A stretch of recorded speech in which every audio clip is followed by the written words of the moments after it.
जय हिंद सभी को। जय हिंद। मेरी आवाज आ रही है आप सभी को? बताइए। जी चाहिए। Yes, good evening. Good evening. सबसे पहले आप सभी का आपके YouTube चैनल और जूम क्लासेस में इस शिक्षा संवाद में आपका स्वागत है। जैसा कि आप सभी और हम लोग भी जानते हैं कि NTA, UGC net, JRF, assistant professor और पीजीटी की तैयारी हम लोग इस क्लास के माध्यम से करते हैं, जिसमें हम लोग एजुकेशन से संबंधित जितनी भी प्रतियोगी परीक्षाएं होती हैं या टीचिंग से संबंधित जितनी भी परीक्षाएं होती हैं उन सभी के लिए तैयारियां यहाँ पर हम करते हैं, जिसके माध्यम से। नमस्कार मनोज सर। नमस्कार भाई साहब, नमस्कार। ठीक है, तो जिसमें हम लोग unit first NTA UGC net के अकॉर्डिंग यूनिट फर्स्ट का सेक्शन ए कंप्लीट कर चुके हैं, सेक्शन बी कंप्लीट कर चुके हैं, लगभग लगभग सेक्शन सी के पास हम लोग पहुंच चुके हैं, जिसमें अभी जो 5 बजे वाली क्लास थी उसमें हम लोगों ने जो डिस्कस किया था सोशल मूवमेंट के बारे में डिस्कस किया था। काफी ढेर सारी बातें हुई थी उसमें। हम लोगों ने देखा कि क्या मुद्दे होने चाहिए सोशल मूवमेंट के, क्या नहीं होने चाहिए। तमाम ऐसी चीजों को लेकर हम लोग आए हैं, जिसमें टाइप्स ऑफ सोशल मूवमेंट हम लोगों ने पढ़े, क्वालिटीज उसकी। हाँ बोले। तो ठीक है, ओके। काफी ऐसी चीजें हैं जो हम लोगों को देखने को मिलती हैं। ठीक है, काफी ऐसी चीजें हैं जो हम लोगों ने इससे पहले पढ़ी है, जिसमें अभी तक हम लोग मोबाइल इसमें जिसमें अभी तक हम लोगों ने रिलेटिव डिप्राइवेशन, मतलब कुल मिला के सोशल मूवमेंट है। सोशल मूवमेंट, ठीक, सोशल मूवमेंट है। सोशल मूवमेंट में हम लोगों ने क्वालिटीज पढ़ ली है, टाइप्स पढ़ ली है। अब हम लोग पढ़े सोशल मूवमेंट की थ्योरी। ठीक है, सोशल मूवमेंट्स की थ्योरी पढ़ रहे हैं। थ्योरीज में हम लोगों ने सबसे पहले रिलेटिव डिप्राइवेशन के रूप में पढ़ा। रिलेटिव डिप्राइवेशन क्या होता है? ठीक है, तो रिलेटिव डिप्राइवेशन बताइए सविता जी, क्या होगा इसमें रिलेटिव डिप्राइवेशन, जो अभी हम लोगों ने पढ़ा इससे पहले वाली क्लास में। रिलेटेड डिप्रीवेशन को हिंदी में हम सापेक्ष अभाव बोलते हैं, या वंचन। किसी चीज से हम, जो चीज हमको मिलना चाहिए वो चीज जब हमको नहीं मिल जाता है, उसका अभाव हम महसूस करते हैं, जिसको पाने के लिए फिर आंदोलन स्टार्ट हो जाता है। जैसे कि हम लोग इसको समावेशी शिक्षा से जोड़ते हुए पढ़े थे कि जो बच्चे हाशिए पे आ जाते हैं, उनको वो चीज मिलनी चाहिए वो नहीं मिल पाते, तो उनको हाशिए से हटाकर लाइन में लाते हैं कि उनको समावेशी शिक्षा देनी चाहिए। मेन जैसे स्ट्रीम कि में लाने का सामाजिक प्रयास कर जो, रहे हैं। हाँ, मेन स्ट्रीम में लाने की कोशिश करते हैं। जो उनको चाहिए वो चीज मिलना चाहिए, और जब नहीं मिलता तभी वो आंदोलन का रूप धारण कर रूप लेता है। धारण कर लेते हैं। बिल्कुल ठीक है। इससे पहले हम लोगों ने इसके टाइप्स पढ़े थे, तो टाइप्स में कितने टाइप्स हम लोगों ने पढ़े थे? अगर हम टाइप्स की बात करें तो हमको बताएंगे, यहाँ पर नेहा बताएंगी टाइप्स हम लोगों ने कितने टाइप्स पढ़े हैं यहाँ पर इससे पहले वाली क्लास में। सर चार।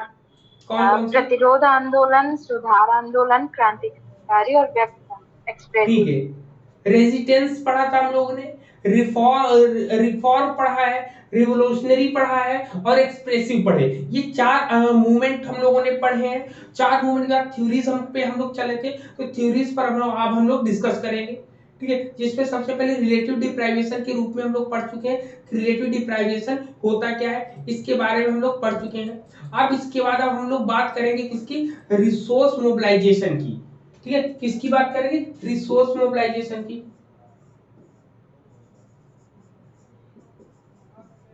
ठीक है, रिसोर्स मोबिलाइजेशन की बात करेंगे, तो रिसोर्स मोबिलाइजेशन में सबसे पहले हम देखेंगे तो क्या आएगा। ठीक, रिसोर्स मोबिलाइजेशन को सबसे पहले हम लोग कहते क्या है, हिंदी में क्या कहेंगे? इंग्लिश में तो जान गए कि रिसोर्स मोबिलाइजेशन है, जिसको हिंदी में बोलते हैं संसाधन जुटाना। संसाधन सर जुटाने की ये बात करते थ्योरीज हैं। नहीं आए, क्या हो गया? ये थ्योरीज की ही है।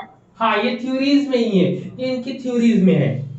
ठीक है, तो इसमें सोशल मूवमेंट थ्योरी में देखिए सामाजिक आंदोलन सिद्धांत में इसमें क्या है कि रिसोर्स मोबिलाइजेशन में, तो इसमें कहते हैं कि resource mobilisation theory emphasise the importance of sources in social movement development and success की बात कर रहे हैं। मतलब कह रहे हैं कि संसाधन संयोजन, मतलब कह रहे हैं कि संसाधन जुटाना या संसाधन संयोजित करना, मतलब एकत्रित करना। सिद्धांत जो है वह सामाजिक आंदोलन के विकास और सफलता में संसाधनों के महत्व पर जोर देता है। संसाधन का मतलब जिसके माध्यम से हम अपने आप को बढ़ाते हैं, जिसके माध्यम से हम किसी भी कार्य को करते हैं। तो ये रिसोर्स, ये कुल मिला के कह रहा है कि जो मूवमेंट थ्योरी है, मूवमेंट थ्योरी में रिसोर्स की क्या भूमिका है, क्या उसका महत्व है, उसके बारे में बताने जाते हैं। किसकी इंपॉर्टेंसी बता रहे हैं, किसकी, resource in social movement development and success. मतलब कुल मिला के डेवलपमेंट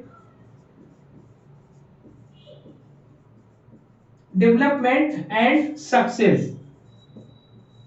अब डेवलपमेंट एंड सक्सेस किसके लिए होगा, सोशल सोसाइटी के लिए, ठीक है। ये सोशल मूवमेंट, अब सोशल मूवमेंट को या सामाजिक आंदोलन जो होता है, सामाजिक आंदोलन किस तरीके से अपने आप को बढ़ाए, किस तरीके से सफल हो, उसमें क्या क्या साधन चाहिए, इस पर देता है। अब इसमें साधन कैसे आएगा, सबसे पहली चीज तो इसमें क्या होगी, इसमें सबसे पहले कहते हैं कि इसके लिए सबसे इंपॉर्टेंट है नॉलेज। कि मान लो कोई भी मूवमेंट हो रहा है, उस मूवमेंट के बारे में हमें जानकारी तो हो, नहीं तो जानकारी ना हो और हम उसमें अनाप शनाप गलत सलत बोलते रहे, तो वहां पर क्या होगा कि लोग वहां पे डिसपॉइंटेड, लोग वहां पे भ्रमित हो जाएंगे कि हम लोग यहाँ पर एकत्रित क्यों हुए, एकजुट क्यों हुए। तो इसलिए सबसे पहले नॉलेज होना चाहिए कि मूवमेंट हम किस लिए कर रहे हैं। दूसरा, सेकेंड पॉइंट में आप कह सकते हैं कि मनी, मनी की बहुत आवश्यकता है, ठीक है। जो किसान आंदोलन हुआ था, तो किसान आंदोलन में पैसे की, अब पैसे से हम लोग क्या करते हैं, अपनी आवश्यक जो दैनिक आवश्यक चीजें होती वो, तो वो लोगों ने अनाज, गैस और नमक, जितनी भी चीजें थी जो जीवन डेली यूज में जो काम आती, उसके लिए उन लोगों ने यूज किया। तो यहाँ पे पहला नॉलेज था, दूसरा मनी हमको चाहिए, तीसरा सबसे इंपॉर्टेंट है मीडिया, क्योंकि अपनी बातों को दूसरों तक हम पहुंचाएं कैसे, अपने मूवमेंट को हम बड़ा कैसे बनाएं। तो बड़ा बनाने के लिए हमें मीडिया की आवश्यकता पड़ती है। तो तीसरे पॉइंट में हम लोग लिख सकते हैं कि मीडिया हो सकता है। ये सब क्या है, ये सब रिसोर्स है, ठीक है। ये सब क्या है, रिसोर्स है आपका। मीडिया हो गया, मीडिया के बाद फिर आपका लेबर भी चाहिए, जो श्रमिक वर्ग होता है, श्रमिक वर्ग या श्रम भी चाहिए, यहाँ पे लेबर भी चाहिए आपको, ठीक, लेबर चाहिए आपको। लेबर के बाद फिर आपको क्या चाहिए, ठीक, लेबर होता है। लेबर के साथ साथ इसमें फिर हम देखेंगे कि एकजुटता और सत्ता अभिजात वर्ग के आंतरिक और बाहरी समर्थन मिलने चाहिए। मतलब इसमें इस सिद्धांत का तर्क है कि सामाजिक आंदोलन तब विकसित होते हैं जब शिकायत वाले व्यक्ति कार्रवाई करने के लिए पर्याप्त संसाधन जुटाने में सक्षम होते हैं। अब जैसे मान लो किसी को समस्या है, अब वो समस्या का निदान करने के लिए उससे संबंधित जितनी भी आवश्यक चीजें हैं उन सब चीजों को जुटा लेता है, तो वही व्यक्ति जो है इस मूवमेंट में भाग लेता है। क्या कह रहा है कि resources are understood here to include knowledge, money, media, labour, ठीक है, लेबर एंड इंटरनेट की भी आपको जरूरत होगी ना, इंटरनेट की भी। फिर इसमें कहते हैं कि internal and external support from power elite, ठीक है। फिर इसमें कहते हैं कि the theory argues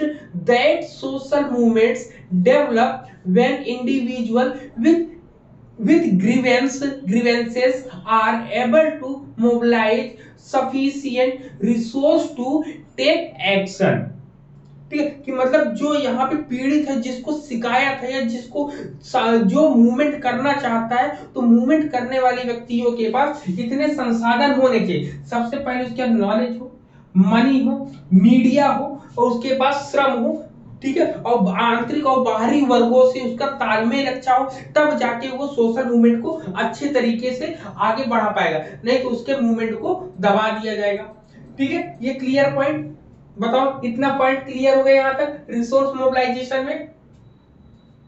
ji sir.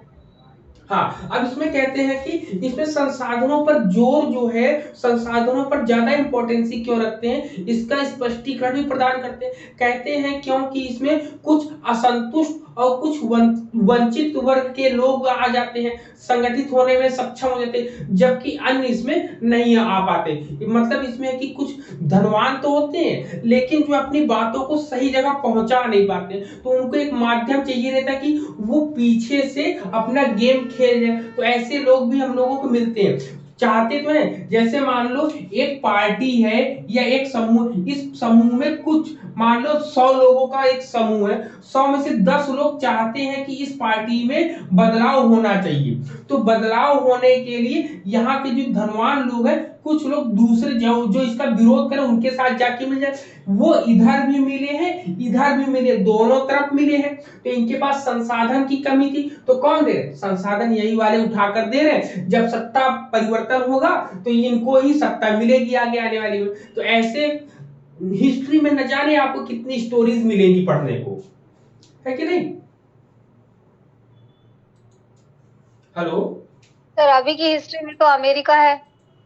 हाँ बिल्कुल। अगर रूस देखिए कि रूस और यूक्रेन के बीच जो लड़ाई होती है, तो उसका रीजन अगर आप मेन डीपली वे में जाओगे तो बायोलॉजिकल लेबोरेटरीज, बायोलॉजिकल चीजों का जो निर्माण कर रहा है अमेरिका, अमेरिका अपने यहाँ नहीं कर रहा है, बल्कि वह यूक्रेन जैसे देशों में, छोटे छोटे देशों में अपने ताकत और अपने प्रभुत्व के द्वारा जो है उनको जो है इस पर विवश करता है कि आप बायोलॉजिकल लेबोरेटरीज बनाओ, वहां पे आप रिसर्च करो। तो उसी वजह से रूस और यूक्रेन में लड़ाई हुई, तमाम ऐसी चीजें हैं। अब लेकिन अब यूक्रेन क्या कर रहा है कि अमेरिका यूक्रेन का हेल्प नहीं कर रहा है।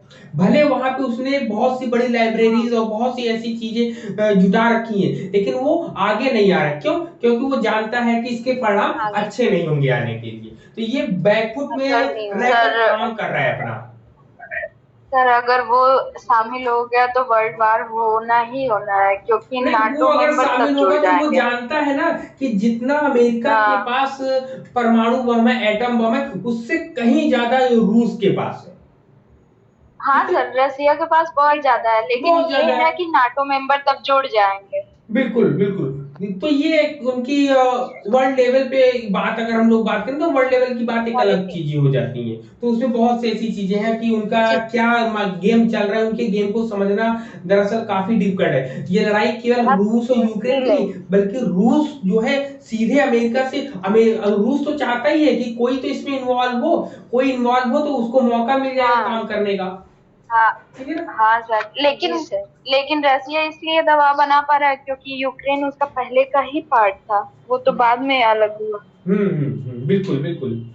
तो ठीक है, तो इसमें जब अब बात आती है कि जब रिसोर्स मोबिलाइजेशन की बात करते हैं तो कुछ इसमें अजम्पशंस भी आती हैं, पूर्व मान्यताएं भी आती हैं। तो जिसमें कहता है कि आधुनिक राजनीतिक रूप में बहुलवादी समाजों में विरोध के लिए हमेशा आधार देखे जाते हैं, क्योंकि लगातार इसमें असंतोष होता रहता है। आप देखते एक पार्टी से टूटकर कोई दूसरी पार्टी में जा रहा है, हमेशा ये देखने को मिलता है।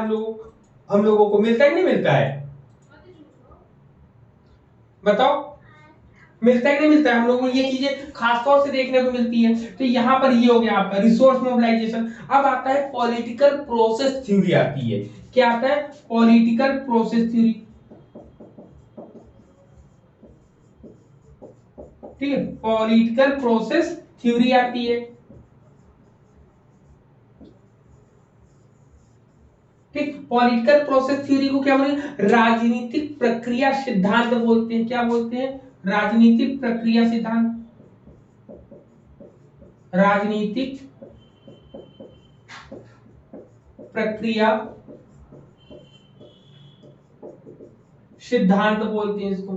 अब राजनीतिक प्रक्रिया सिद्धांत क्या होता है? तो ये बोलते हैं political process theory treats social movement as a type of political movement in that the origins of a social movement are traced to the availability of political opportunities राजनीतिक प्रक्रिया, इसमें क्या कह रहा है कि जो राजनीतिक प्रक्रिया सिद्धांत होता है या सामाजिक आंदोलनों को एक प्रकार से या एक प्रकार के राजनीतिक आंदोलन के रूप में देखा जा सकता है या माना जा सकता है, जिसमें हम एक सामाजिक आंदोलन की उत्पत्ति का पता राजनीतिक अवसरों की उपलब्धता से लगाते हैं। मतलब कि हम देखना चाहते हैं कि जो पॉलिटिकल वे में चल रहा है, अब पॉलिटिकल वे में हम सोशल की चीजें क्या निकल कर आएंगी। मतलब कुल मिला के पॉलिटिकल प्रोसेस में या राजनीतिक प्रक्रिया में हम देखते हैं कि समाज के लिए इसमें से क्या चीजें अच्छी निकल कर आ सकती है, तो उन सब चीजों को निकालने का प्रयास करते हैं, जिसमें अधिक सटीक या अधिक अच्छे तरीके से हम यह कह सकते हैं कि यह सिद्धांत उस सामाजिक आंदोलन को देखता है जो राज्य या सरकार के प्रभारी या प्रभावी शक्ति से संबंधित होते हैं। हम देख सकते हैं ना, कौन सा राज्य ज्यादा मजबूत है। जो राज्य ज्यादा मजबूत हो वहां की जो है सरकारें मजबूत होंगी, वहां का सामाजिक संतुलन ज्यादा अच्छा होगा। कहते हैं कि यदि सरकार की स्थिति मजबूत है और वह दमदार है तो उसका व्यवहार भी अच्छा होगा, प्रवृत्ति भी अच्छे होंगे, संभावनाएं भी अधिक अच्छी होंगी और सामाजिक आंदोलन वहां पर विफल हो जाते हैं। इसलिए सामाजिक आंदोलन ऐसी, अब मान लो कोई ये कहे कि भारत में हमें सामाजिक आंदोलन करना है और भाजपा के खिलाफ करना है, तो यहाँ पर आप देख रहे हो कि भाजपा सरकार बहुत ही स्ट्रॉन्ग पोजीशन में, अन्य राज्य अन्य दलें जो है चाहे जितना पुरजोर कोशिश कर ले वो नहीं कर पा रही। क्यों? क्योंकि इनके पास जो है आध्यात्मिक शक्ति ज्यादा है, लोगों को समझाने का तरीका ज्यादा अच्छा है। ठीक है, जब ये किसी भी बात को बोलते हैं तो ये अपने तक नहीं रखते, ये सामने वाले की साइकोलॉजी को जानते हैं कि सामने वाला आखिर चाहता क्या है प्रेजेंट टाइम में। जो चाहता है उसको वही चीज दे दो तो वो आपकी बात मान जाएगा। जैसे एक छोटा बच्चा जिद कर रहा है कि खिलौना चाहिए, अब उसको वही खिलौना ला के दे दो, वो वही खिलौने में खुश रहेगा। अब जो 100 रुपए वाला उसने पसंद किया, अब आसपास से देखो कोई 10 रुपए वाला मिल रहा है, उसी को उठा के दे दो, वो चुपचाप, वो भी खुश, आप भी खुश, आपका भी काम हो रहा है। तो यही पॉलिटिकल प्रोसेस में चलता रहता है। ठीक है, समझ में आया? तो ये पॉलिटिकल प्रोसेस में ये कहानी आपकी चलती है। किसी कोई डाउट बताओ यहां तक? No sir. नहीं है। पॉलिटिकल प्रोसेस में इसमें क्या होता है कि इसमें हमेशा अवसर चुने जाते हैं। कहते हैं कि political opportunities refers to the receptive और unavailability of the existing political system to challenges. कह रहा कि राजनीतिक अवसर जो होता है ये चुनौतियों के लिए हमेशा मौजूद राजनीतिक व्यवस्था की ग्रहणशीलता या भेद्यता को संदर्भित करता है। मतलब ये बताना जाता है कि इसमें जो है राजनीतिक बहुलवाद का विकास होता है। मतलब कि ग्रोथ ऑफ पॉलिटिकल प्लूरिज्म की बात करता है कि बहुलवाद की राजनीति में बहुत से लोग आते हैं, सभी को ये अपने तरफ खींच कर रखता है। इसमें दमन को प्रभावशालिता से गिराने की शक्ति होती है। जैसे कोई व्यक्ति है ज्यादा विरोध कर रहा है, उसको साइड में ले गए, साम दाम दंड भेद किसी भी प्रकार से उसको शांत कर दिया। तो ऐसी जब पॉलिटिकल प्रोसेस में मूवमेंट जल्दी से ज्यादा देर तक नहीं चल पाते हैं। क्यों? क्योंकि जो मेन मुखिया होता है उसको अगर उन्होंने तोड़ दिया तो सब काम हो जाएगा, लेकिन वो मेन मुखिया अगर नहीं टूटा तो सब काम नहीं हो पाएगा। तो पॉलिटिकल प्रोसेस में ये सब चीजें ज्यादा देखी जाती हैं। ठीक, ये क्लियर है? ये पॉइंट बताओ सबको। हेलो जी ठीक। अब एक आता है कि न्यू सोशल मूवमेंट थ्योरीज आती हैं। एक आता है न्यू सोशल मूवमेंट थ्योरीज। ठीक है, न्यू सोशल मूवमेंट थ्योरी जिसको बोलते हैं नया सामाजिक आंदोलन सिद्धांत। ठीक, नया सामाजिक आंदोलन सिद्धांत में क्या होता है? तो कह रहा है कि नए सामाजिक आंदोलन सिद्धांत में इसमें यह बताया गया है कि इसके अंतर्गत यह एक विशिष्ट सिद्धांत नहीं है बल्कि कुछ अलग अलग सिद्धांतों का एक समूह है। क्या है, समूह है, जो 1960 के दशक के दौरान मुख्य रूप से यूरोपीय देशों में यह उत्पन्न हुआ था। न्यू सोशल मूवमेंट जो है 1960 के दशक में, कब, 1960 के दशक में यूरोपीय देशों में उत्पन्न होते हुए देखा गया था। ठीक है, यह सिद्धांत सामूहिक कार्रवाई के विश्लेषण के लिए शास्त्रीय मार्क्सवादी सिद्धांतों का समर्थन करता है। तो न्यू सोशल मूवमेंट में मार्क्सवाद वाला होता है, मार्क्सिज्म, मार्क्सवादी विचारधारा को ये अपनाता है। जब मार्क्सवादी विचारधारा को अपनाएगा तो ये श्रम सर्वहारा वर्ग की बात करेगा और श्रमजीवी की बात करेगा। ठीक है, इसमें श्रमजीवी की बात करता है, जिसमें आपका इसमें एक महाद्वीप, कई महाद्वीप मिलते हैं और यूरोपीय महाद्वीप जितने हैं या यूरोप के जितने भी देश हैं वो सब मिलकर एक साथ न्यू सोशल मूवमेंट को चलाते हैं, जिसमें कोई भी राजा किसी भी श्रमिक पर अत्याचार नहीं कर सकता। उनको दैनिक जो काम है दैनिक मजदूरी उनको देनी ही पड़ेगी। ठीक है, तो ये सब चीजें न्यू सोशल मूवमेंट के अंतर्गत आती है, हम लोगों को पढ़ने को मिलता है हम लोगों को।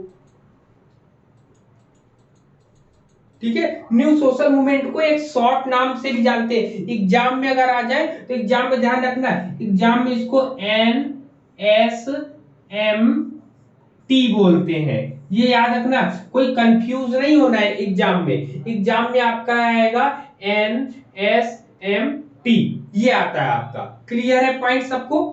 अगर एग्जाम में ऐसे शॉर्ट फॉर्म में आएगा तो शॉर्ट फॉर्म में आपको समझ जाना है कि क्या होगा आपका। क्लियर है? बताओ सब लोग।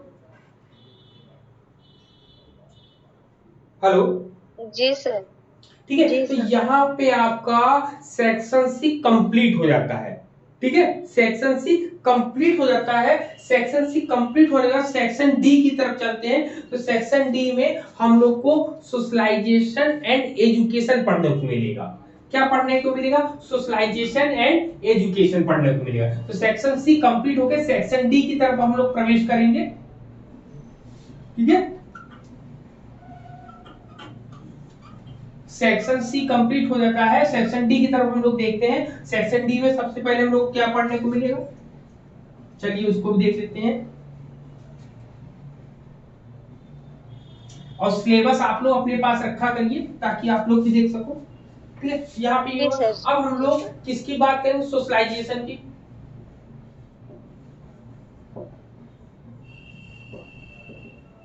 सोशलाइजेशन की सबसे पहले सोशलाइजेशन एंड एजुकेशन है आपका, एजुकेशन। एजुकेशन। ठीक है, ये जब हम कैप्सूल कोर्स चला रहे थे, क्रैश कोर्स चला रहे थे, उसमें एक लड़की जुड़ी थी हम लोगों के साथ दिल्ली की। ठीक है, दिल्ली की जुड़ी थी, तो मैं एजुकेशन बोल रहा था बार बार, तो वो उन्होंने मुझे एक सीख दी कि सर एजुकेशन नहीं एडुकेशन बोलेंगे ना, क्या बोलेंगे? एडुकेशन। लेकिन क्या है, हम लोग भारतीय हैं तो हम लोग एजुकेशन ही निकलता है। ठीक है, तो फिलहाल एडुकेशन बिहेवियर में चेंज करेंगे, डेली रूटीन में लाएंगे। अब बात करते हैं सोशलाइजेशन की और एजुकेशन की। तो एजुकेशन की तो हम लोग जानते हैं। सर एजुकेशन को लेकिन हम लोग मतलब 2-3 तरीके से बोलते हैं ना।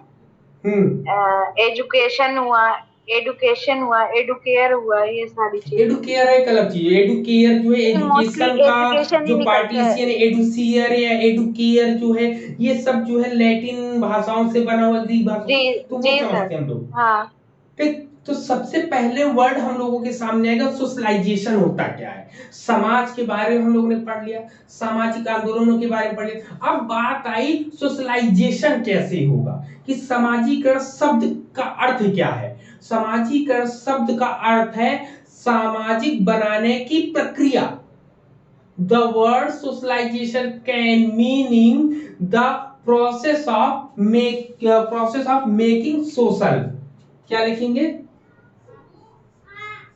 क्या है मैंने बताया? The process. ठीक, क्या कह रहा है कि द प्रोसेस ऑफ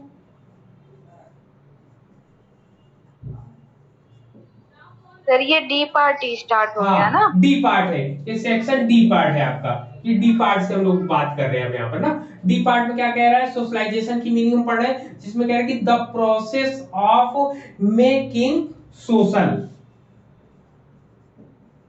ठीक, हिंदी में क्या बोलेंगे? हिंदी में बोलेंगे सामाजिक बनाने के लिए।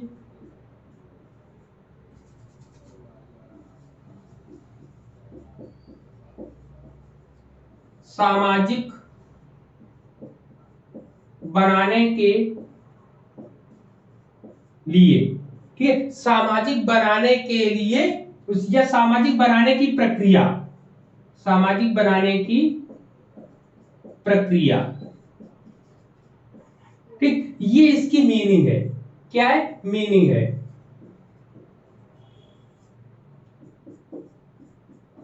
ठीक, ये इसकी मीनिंग है। अब इसकी मीनिंग को हम लोग समझेंगे जरा, इसकी मीनिंग में क्या कह रहा है, कहना चाह रहा है, समझ गए? अब सोशलाइजेशन आप लोग पहले बताओ, आप लोग डिस्कस करो कि आप लोगों के मन में क्या होता है कि एक सामाजिक प्राणी कैसा होता है।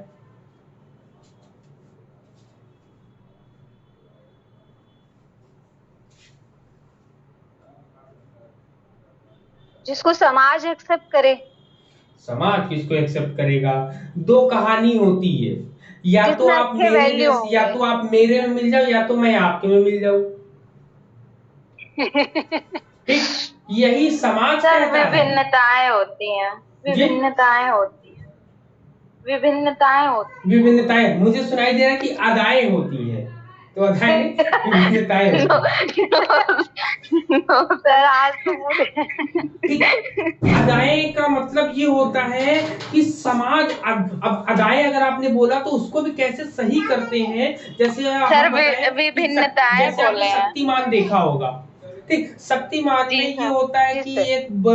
एक रहता है चोर, वो कहता है कि मुझे अपना हर्जाना चाहिए जो मैं इतने साल कॉलेज में पढ़ा। तो ये हुआ कि तुमने कॉलेज में पढ़ा, क्या तुमको कोई नॉलेज नहीं मिला? उसने कहा नहीं मिला मुझे। कहीं ठीक है, आपका टेस्ट होगा। अब वहां पंडित गंगाधर विद्याधर मायाधर ओमकार नाथ शास्त्री बैठे थे।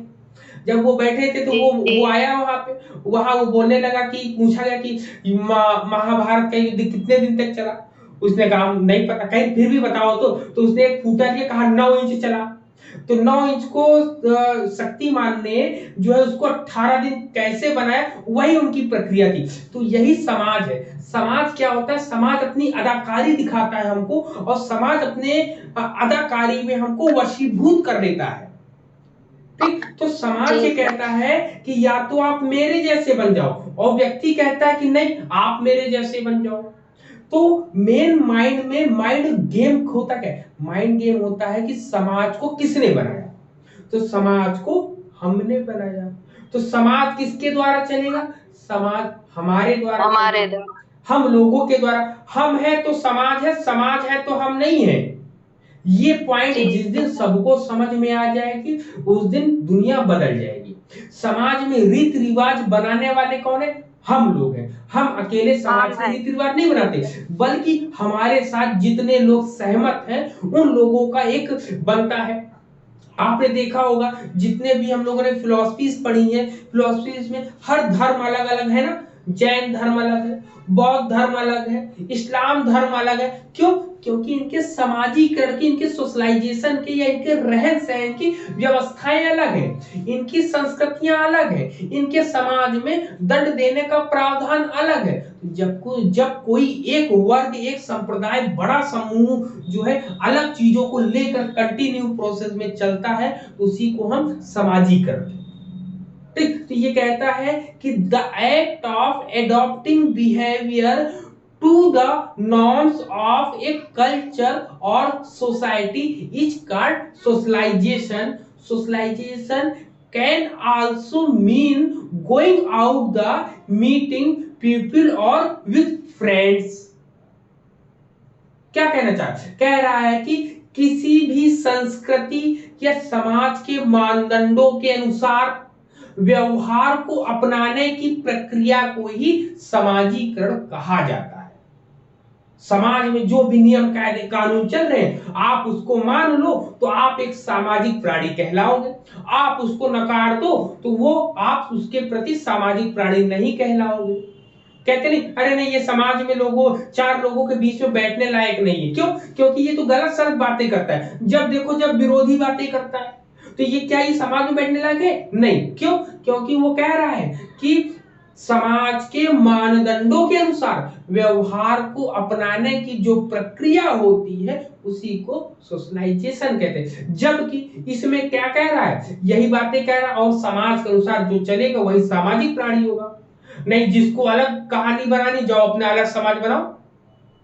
आदिम जनजाति में हम जाते हैं तो क्या वो सामाजिक समाज की मुख्य धारा में जुड़कर आते हैं? क्या समाज की मुख्य धारा में उनको मेन स्ट्रीम में लाने का प्रयास किया जाता है। इसीलिए इंक्लूसिव एजुकेशन हम लोग पढ़ते हैं। इंक्लूसिव एजुकेशन में केवल स्पेशल चाइल्ड नहीं आते हैं, स्पेशल पर्सन्स भी आते हैं जिनको समाज की रहन सहन की व्यवस्था नहीं पता होती है कि पैंट शर्ट कैसे पहनना चाहिए, धोती कुर्ता कैसे पहनना चाहिए। तो ये सब चीजें हमें अपने रीति रिवाज संस्कार सिखाते हैं। ठीक, समाज का मतलब होता है बाहर जाना और लोगों या दोस्तों से मिलना भी हो सकता है।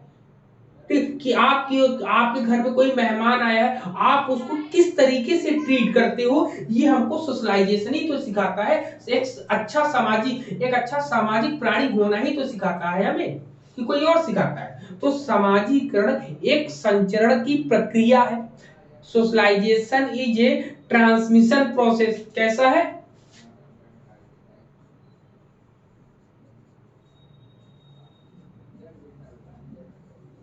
Transmission process.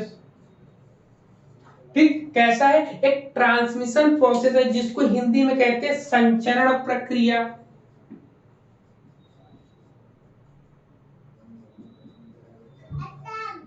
ठीक, संचरण प्रक्रिया होती है जिसके अंतर्गत जो एक संचरण प्रक्रिया होती है जो औपचारिक और अनौपचारिक ज्ञान या कौशल को अलग अलग या एक ही पीढ़ी में क्या करती है, भेजने का काम करती है। which formal and informal knowledge or skill is transmitted in either different or same generation। मतलब कि संचरण की प्रक्रिया क्या है, जो कंटिन्यूअस प्रोसेस में चलती रहती है, चाहे वो फॉर्मल हो चाहे वो इनफॉर्मल हो। और ये नॉलेज या स्किल को जो है अलग अलग पीढ़ियों में डेवलप करती रहती है। करती कि नहीं करती है, बताओ? जी सर।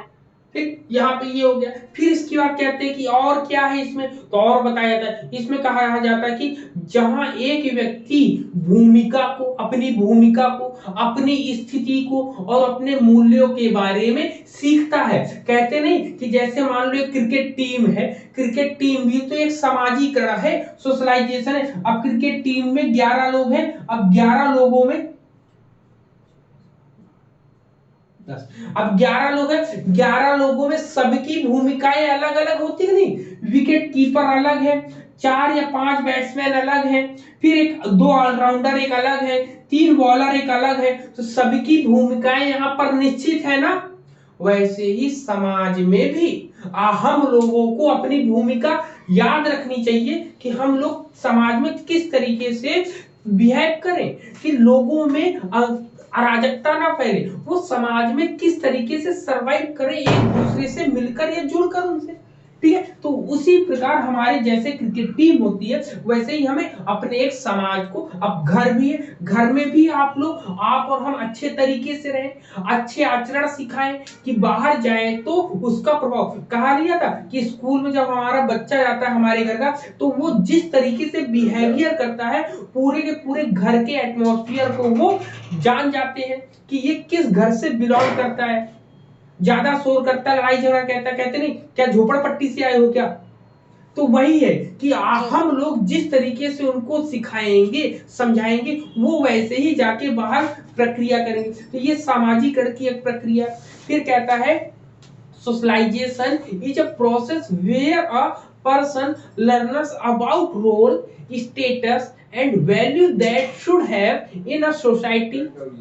फिर नेक्स्ट बोलते हैं कि socialisation is a construct learning the children will learn more based on their on interaction with other people. अब देखिए यही बात आ गई, कह रहा है कि सामाजिकरण एक ऐसी निरंतर सीखने वाली प्रक्रिया है जहां पर बच्चे अन्य लोगों के साथ अपनी बातचीत के आधार पर अधिक सीखते हैं या सीखेंगे। फिर कहते हैं कि यह व्यक्तिगत व्यवहार को बदल सकता है ताकि यह एक वर्तमान समाज के अनुकूल हो सके। मतलब कह रहा it can change individual behaviour so that it can be adopted into current society.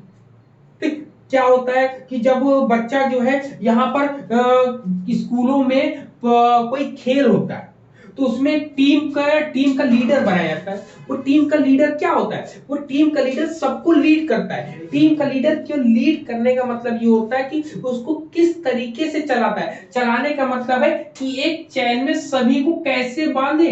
भाई ये कैप्टन है, कैप्टन इसको भी देखेगा, इसको भी देखेगा, इसको भी देखेगा, साथ में और लोगों भी, जितने लोग होंगे सबको देखेगा। देखने साथ इनके बीच एक संबंध को भी बनाएगा। क्यों? क्योंकि जब ये संबंध बन जाएंगे तो इनको कोई तोड़ नहीं सकता है।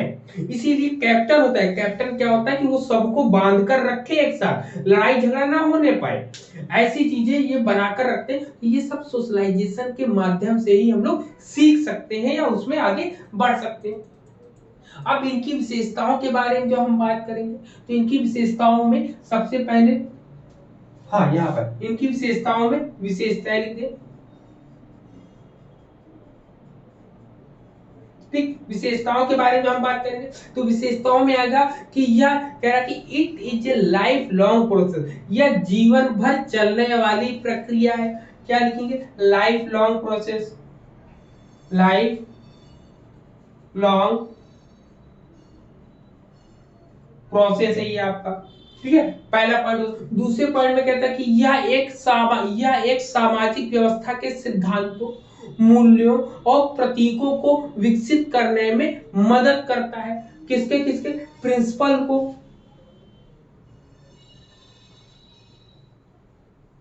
प्रिंसिपल्स को करता है। प्रिंसिपल के साथ वैल्यूज होती है। ठीक, वैल्यूज होती, वैल्यूज के साथ सिंबल्स होते हैं। ठीक, सिंबल्स होता है, इतनी चीजें होती है हम लोगों को उसमें करने के लिए। क्लियर? सिंबल्स होते हैं, तो ये सब चीजों को डेवलप करने के लिए होता है। फिर इसके नेक्स्ट इसमें देखते हैं। नेक्स्ट इसमें कहता है कि यह एक ऐसी है जिसमें मैं अपनी भूमिका को समझने में व्यक्ति को सक्षम बनाता है। कह रहा है कि it enable a person to enact certain role. ठीक है, मतलब रोल के बारे में बताती है कि आपका रोल क्या है, रोल्स के बारे में बताती है। ठीक है, भूमिका भी क्या है। फिर कहता है कि इसमें एक व्यक्ति द्वारा निभाई जाने वाली जो भूमिकाएं होती है वह स्वाभाविक व्यक्ति के रूप में वह स्वयं जान लेता है कि उसको कैसा आचरण करना चाहिए। अब बात आती है जो एग्जाम में क्वेश्चन आएगा। क्वेश्चन क्या आएगा? क्वेश्चन आएगा इसकी एजेंसीज क्या है। ठीक है, इसकी एजेंसीज क्या है? तो सोशलाइजेशन की एजेंसीज क्या है?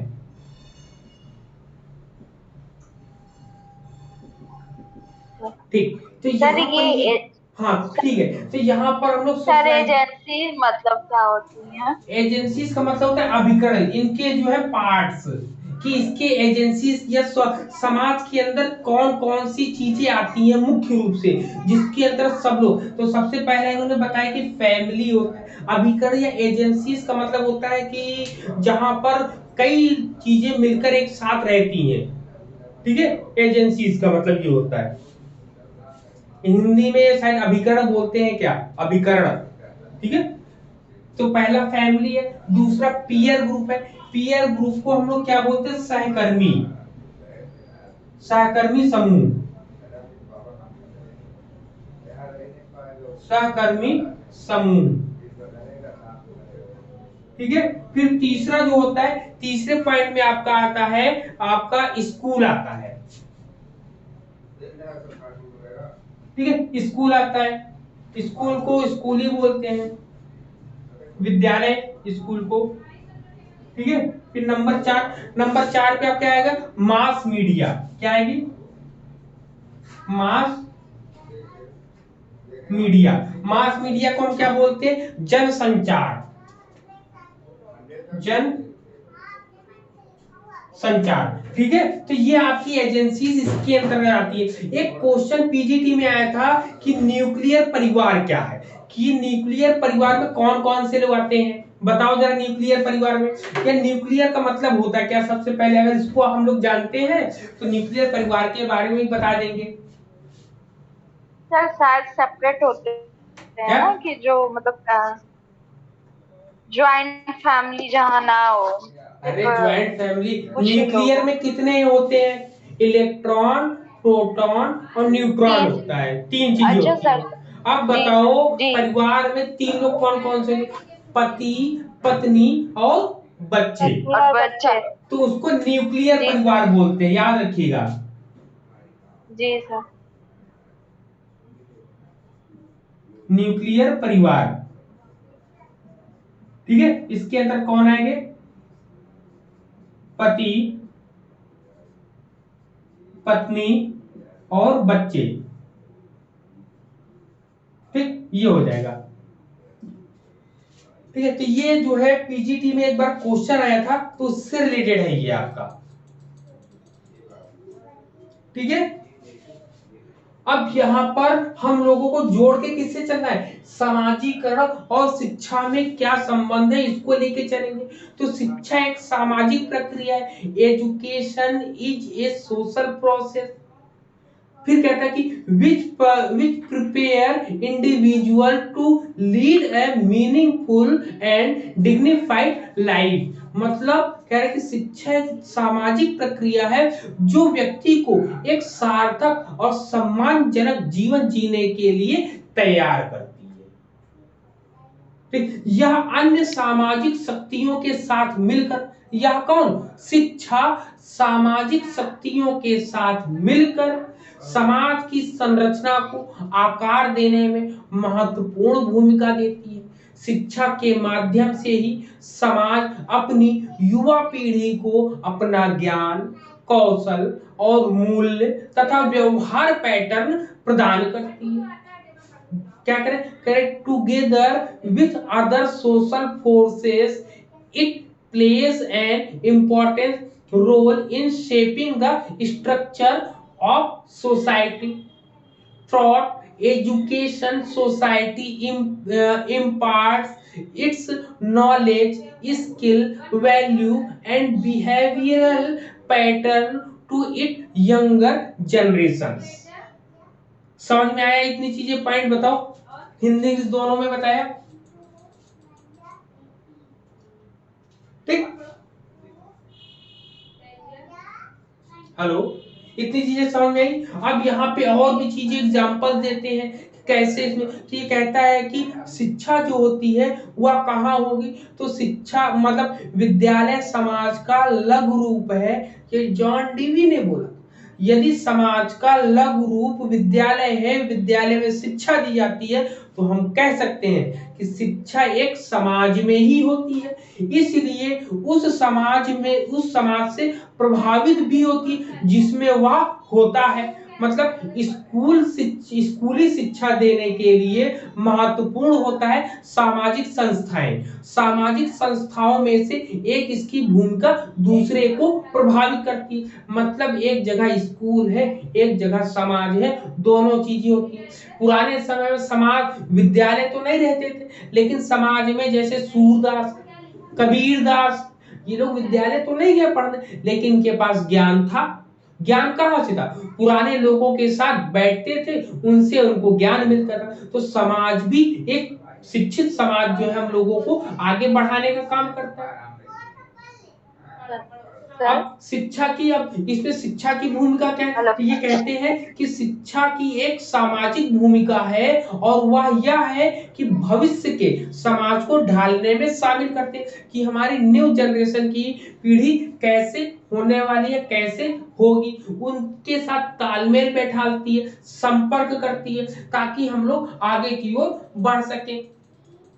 क्लियर है सर? लघु रूप में हमारा अगर विद्यालय हो जाएगा तो वृहद रूप में हमारा पर्यावरण होगा या समाज होगा, मतलब नहीं, विद्यालय समाज का लघु रूप कहने का मतलब है कि विद्यालय जो है छोटा होता है, समाज जो है बहुत। कहने का मतलब ये जॉन डेवी की जो डेफिनेशन है इन्होंने बताया कि ये पूरा का जैसे पूरा शिक्षा सोशल के है। अनुसार विद्यालय हमारा लघु रूप है, तो समाज हमारा जो पर्यावरण है, मतलब उससे जुड़ी हुई चीजें, तो वो हमारी वृहद रूप में वृहद है। रूप में आ जाएंगे। जी जी, यहाँ पर समाज है, समाज में ये विद्यालय है। लेकिन इन्वायरमेंट की बात करूं तो इन्वायरमेंट पूरे में है ना। इन्वायरमेंट तो जी आपको सर। स्कूल्स में भी मिलेगा, कॉलेजेस में भी मिलेगा, घर में भी मिलेगा, सोसाइटी में भी मिलेगा, एक दूसरे से बात करो तो उसमें भी मिलेगा। तो ये ब्रॉडर सेंस में उसको ले सकते हैं। सर जैसे क्वेश्चन आता है कि शिक्षा के रूप में वृहद रूप क्या है, तो वहां पे यही आ जाएगा ना, सामाजिक पर्यावरण आएगा। सामाजिक पर्यावरण। हाँ, पर्यावरण आएगा, सामाजिक पर्यावरण। अब इसके साथ साथ अब हम लोगों ने सबसे पहले पॉइंट पे क्या देखा, सोशलाइजेशन एंड एजुकेशन। अब हम देखेंगे एजुकेशन एंड कल्चर की बात करेंगे हम लोग। एजुकेशन एंड कल्चर की बात करेंगे जो कि एग्जाम में आता है। ठीक है, एग्जाम में ये आ जा सकता है कि इसकी एजेंसीज कौन कौन सी हैं। तो एजेंसीज के बारे में हम लोग जान चुके हैं। अब हम लोग बात करेंगे एजुकेशन एंड कल्चर की। एजुकेशन एंड कल्चर, ठीक। एजुकेशन एंड कल्चर की जब हम बात करेंगे, सबसे पहले हमारे मन में एजुकेशन का तो माइंडसेट है, लेकिन कल्चर होता क्या है। कल्चर का मतलब क्या होता है, तो संस्कृति क्या होती है। ठीक है, तो कल्चर संस्कृति की अगर हम बात करेंगे तो संस्कृति वह जटिल समग्रता है जिसमें ज्ञान, विश्वास, कला, कानून, यह एक तरीके से कहें तो हम लोगों ने पढ़ा भी है, सीखा भी है। संस्कृति और एक सभ्यता होती है, एक कल्चर होता है और एक सभ्यता को क्या बोलते हैं हम लोग, बताओ। सभ्यता को सभ्यता ही सिविलाइजेशन नहीं, सिविलाइजेशन। अच्छा, इंग्लिश में सिविलाइजेशन, ठीक। सभ्यता, ठीक। संस्कृति और सभ्यता की बात करेंगे, ठीक है। तो एक तो हमारे अंदर जैसे जो हम लोग हैं, जैसे मान लो कोई एक व्यक्ति है, उसके अंदर बताना है कि क्या सभ्यता होगी, क्या संस्कृति होगी, कि एक कल्चर क्या होगा, सिविलाइजेशन क्या होगा। ठीक है, तो संस्कृति का मतलब होता है जो बहुत पुराने समय से चलती चली आ रही है। जैसे शादी विवाह का जो कार्यक्रम होता है, हमारे पुराने समय से जैसे चला आ रहा है, वो आज भी उसी क्रम पे चल रहा है कि नहीं चल रहा है, बताओ, बोलिए। जी सर। जैसे जैसे राज्य बदलता जाएगा वैसे वैसे संस्कृतियां बदलती जाएंगी। ठीक, तो संस्कृति क्या है, जो हमारे अंदर जीती है। संस्कृति क्या है, जो हमारे अंदर जीती। हम भारत में कहीं पर भी चले, लेकिन उत्तर प्रदेश की जो संस्कृति हमारे अंदर है वो हम मान लो कहीं पर भी विदेश में भी चले, लेकिन संस्कृति हमारे अंदर जो है वही वहां पर भी हमारी प्रेजेंट होगी, उसके अलावा कोई और नहीं होगी। ठीक, तो ये संस्कृति क्या है, जो हमारे अंदर जीती। सभ्यता, सभ्यता का मतलब होता है जो जैसा करे उसके सामने वैसा ही बिहेवियर करो। सभ्यता का मतलब जो हम, जिसमें हम जीते हैं। आज की जैसे सभ्यता जो चल रही है, आज का जैसा सिविलाइजेशन चल रहा है, पुराने समय में धोती कुर्ता पहनते थे, प्रेजेंट टाइम में शर्ट पैंट जीन्स पहनते हैं। आने सबसे पुराने समय पत्ते पहनते थे, पत्ते से बदला कपड़ा, बदला कपड़े से फिर अनेक प्रकार के डिजाइनर कपड़े बने। तो ये सभ्यता है, ठीक है। सभ्यता क्या है, सभ्यता का मतलब है कि धीरे धीरे आकर हम वो चीजें उसमें बदलाव कह सकते हैं कि इसमें जल्दी परिवर्तन होगा, और इसमें परिवर्तन होने में सदियां बीत जाती हैं। क्या होता है, सदियां बीत जाती हैं, एक पीढ़ी, दो पीढ़ी, तीन पीढ़ी हो जाती, तब जाके कहीं बदलती है हमारी। तो कल्चर जो होता है, कल्चर लॉन्ग प्रोसेस वे में होता है, जो कि बहुत जटिल, बहुत कॉम्प्लेक्स वे में होता है। ये क्या होता है, कॉम्प्लेक्स होता है, ठीक, कॉम्प्लेक्स वे में होता है। तो हम कह सकते हैं culture is that complex whole which includes knowledge, belief, art, law, morals, customs, and other capabilities and habits accumulated by man as a member of society।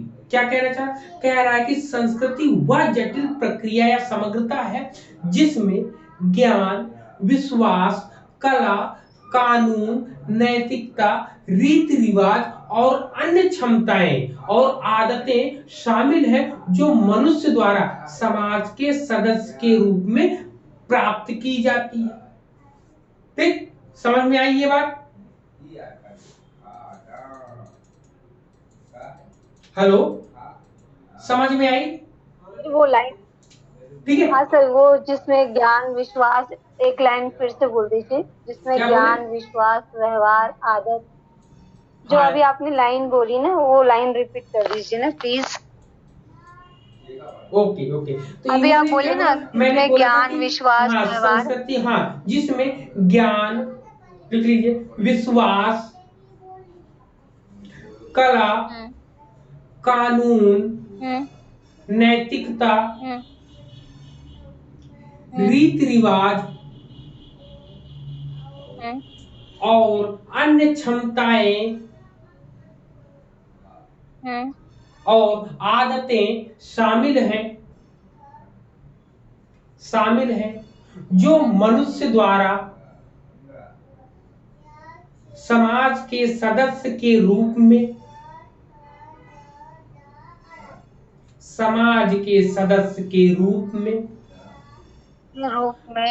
प्राप्त की जाती हैं। ठीक, अब ये जब इतनी चीजें होगी तो यहाँ पे इसके टाइप्स हम पढ़ेंगे, किसके? संस्कृति के प्रकार, टाइप्स ऑफ कल्चर,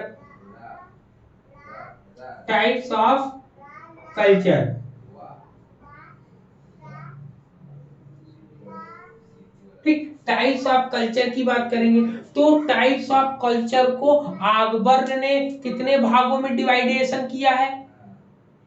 अकबर ने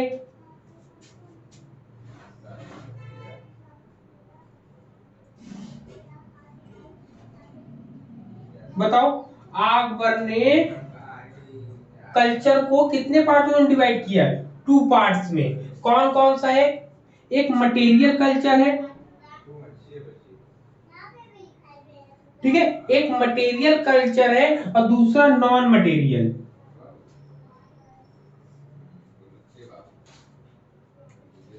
ठीक, मटेरियल कल्चर है और दूसरा non material culture. Material culture को हम लोग भौतिक संस्कृति बोलते हैं या भौतिक बोलते हैं और इसको अभौतिक बोलते हैं। ठीक, समझ में आ रहा है ये 2 पार्ट्स सबको? पहला नंबर पे ये है और दूसरे नंबर पे ये है आपका।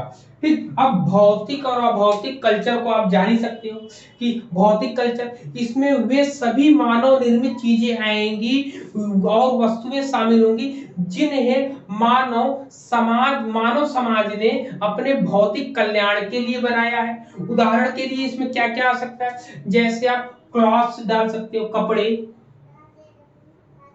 ठीक है, क्लॉथ्स डाल सकते हो, क्लॉथ्स आ जाएगा। क्लॉथ्स के साथ साथ और क्या आ जाएगी इसमें? क्लॉथ्स के साथ और बर्तन आ जाएंगे, टीवी आएगा, रेडियो आएगा, मशीन आएगा, अनेक प्रकार के कूलर, टीवी, मतलब भौतिक रूप से जिसको हमने बनाया हो, एसी, वॉशिंग मशीन, जितने भी अपने सुख सुविधा के लिए बनाया हो, तो वो सब क्या होती हैं? वो भौतिक चीजें होती हैं। अब अभौतिक चीजें क्या होंगी? इसमें वे आदर्श आएंगे, दृष्टिकोण आएगा, मूल्य आएगा, कह सकते हैं कि आइडियल्स आएंगे, एटीट्यूड्स आएगा एंड वैल्यूज आएंगे। इसमें किसी भी व्यक्ति के व्यवहार को संशोधित करते हुए लैंग्वेज, अगर हम कहें कि लैंग्वेज आएगा जिसको हम भाषा बोलते हैं, ठीक है, भाषा आएगा पहला। दूसरा पॉइंट क्या आएगा? दूसरे पॉइंट में कह सकते हैं साहित्य, लिटरेचर बोलते हैं,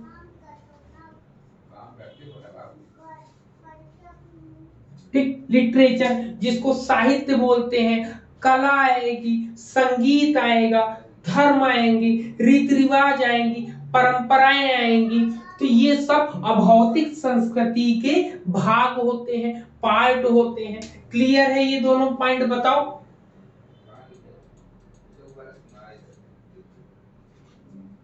हेलो, क्लियर है पॉइंट? हेलो, बोलिए।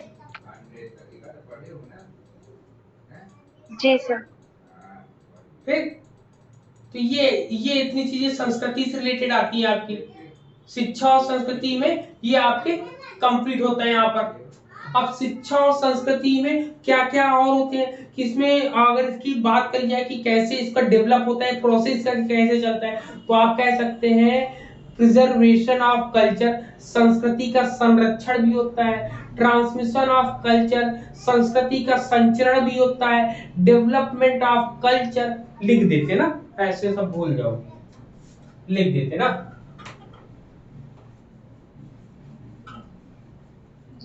सर ये सब किस में आएगा आप जो बोल रहे थे?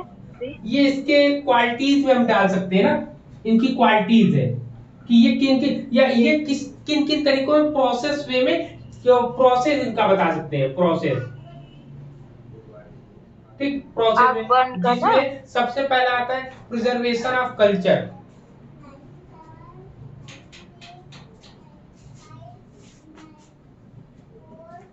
प्रिजर्वेशन ऑफ कल्चर की बात करेंगे। कल्चर जिसको हम लोग बोलते हैं संस्कृति का संरक्षण, संस्कृति का संरक्षण। ठीक है, संरक्षण लिखेंगे।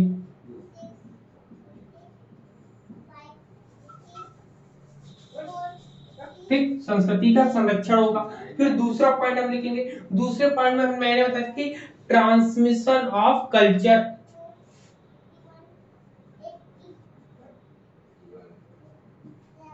ट्रांसमिशन ऑफ कल्चर जिसको हम लोग क्या बोलते हैं, संस्कृति का संचरण,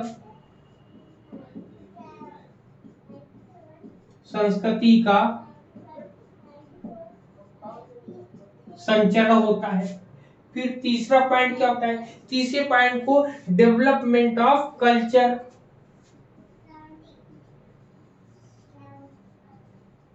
डेवलपमेंट ऑफ कल्चर, कल्चर जिसको हिंदी में वो क्या बोलते हैं, संस्कृति का विकास,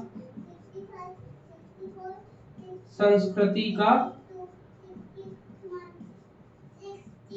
विकास। ठीक है, संस्कृति का विकास होता है आपका। फिर इसके बाद देखते हैं हम लोग क्या आएगा।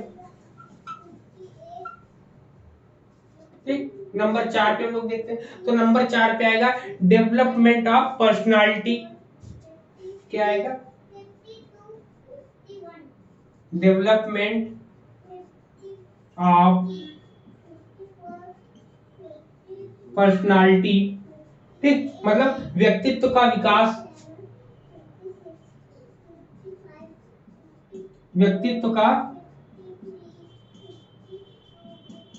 विकास हम बात करेंगे। ठीक, फिर इसके बाद अब नंबर 5 पे जो आएगा, नंबर 5 पे आएगा रिमूवल ऑफ कल्चरल लैग। ठीक है, रिमूवल ऑफ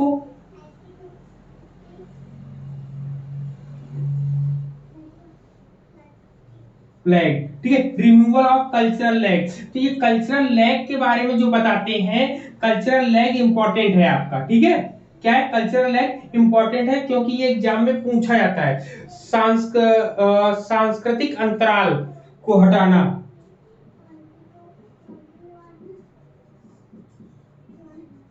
सांस्कृतिक अंतराल को हटाना, या सांस्कृतिक विलंबना भी इसको बोलते हैं।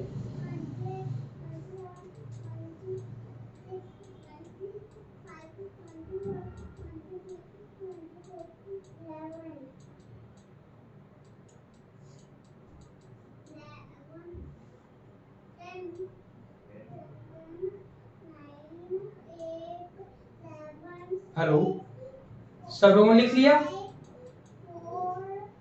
हेलो सर ये प्रोसेस आगमन के साथ?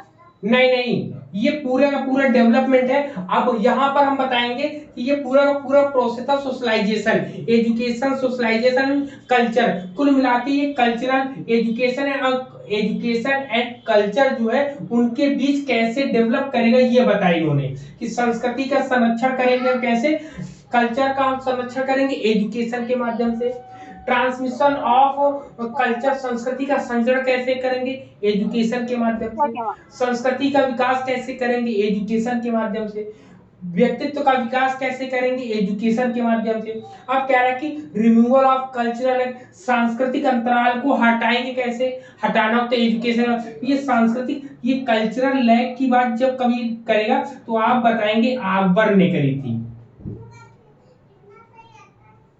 ठीक, अकबर ने कल्चरल लैग की बात जो करी थी अकबर ने करी थी, जिसमें इन्होंने बताया था कि जब कभी भौतिक संस्कृति अभौतिक संस्कृति से आगे निकल जाती है, लाइन लिख लीजिएगा, जब कभी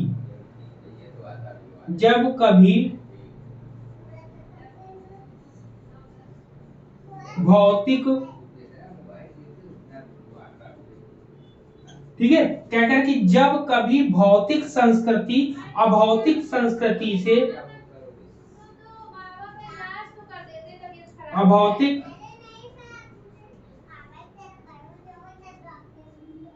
ठीक है, क्या कह रहा है, जब कभी भौतिक संस्कृति अभौतिक संस्कृति से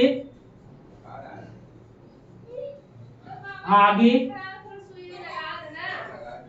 निकल जाए तो उसको सांस्कृतिक अंतराल कहते हैं या सांस्कृतिक विलंबना कहते हैं। इंग्लिश में केवल एक वर्ड आएगा, कल्चरल लैग आएगा आपका, ठीक है। जब कभी भौतिक संस्कृति अभौतिक संस्कृति से आगे निकल जाती है तो उसे हम कल्चरल लैग कहते हैं या सांस्कृतिक अंतराल कहते हैं। इसी को सांस्कृतिक विलंबना भी कहते हैं। क्या कहते हैं इसी को?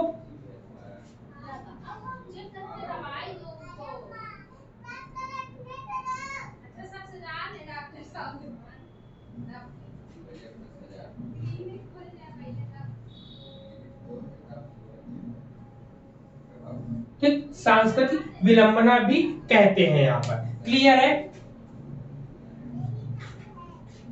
जी सर।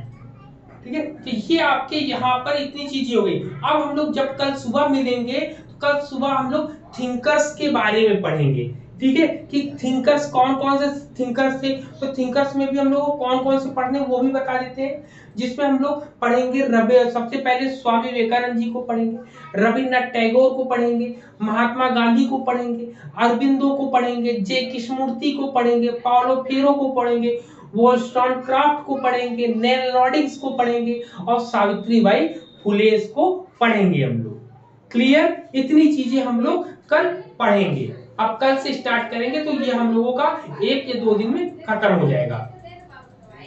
जी ठीक, सबसे पहले हम स्वामी विवेकानंद जी के बारे में पढ़ेंगे, ठीक है। चलिए, तो आज तक यहाँ पर जितना बताया सब कुछ समझ में आया, क्लियर हुआ सबको? बताओ, सभी को क्लियर है? जी। ठीक, संरक्षण का मतलब होता है किसी को संजो कर रखना, संचरण का मतलब होता है बढ़ाना, एक पीढ़ी से दूसरी पीढ़ी में जाना होता है, विकास करने का मतलब होता है कि डेवलप करना, उसमें और क्या नई नई चीजों को जोड़ के हम ला सकते हैं। फिर पर्सनालिटी बिहेवियर को, पर्सनालिटी को चेंज करना है, विकास करना है।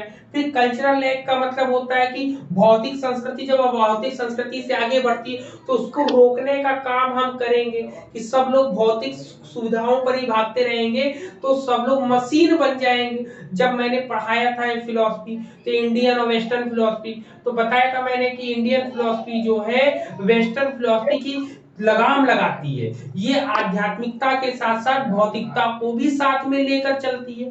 तो ऐसी चीजों को लाने का जो काम करेगी वो हमारी एजुकेशन करेगी, हमारी शिक्षा करेगी। तो यहाँ तक सबको क्लियर है? पॉइंट डाउट सभी को बताओ। जी सर। ठीक, तो चलिए फिर अब हम लोग मिलेंगे कल सुबह। हाँ बोलिए सविता दी, आप शेयर कर दीजिएगा क्या चीज? नोट्स में आप भी अभी भेज दीजिएगा, हाँ, वो नोट शेयर कर याद देंगे। था। बिल्कुल बिल्कुल नोट शेयर कर हाँ देंगे। मैं भेज रही। चलिए चलिए, सभी को शुभ रात्रि। सुबह मिलते हैं हम लोग 6 बजे, 6:15 बजे तक। ठीक है। ठीक है, जी सर। चलिए, okay, Good night. Good night सभी को। Night, जय हिंद सभी को। Thank you.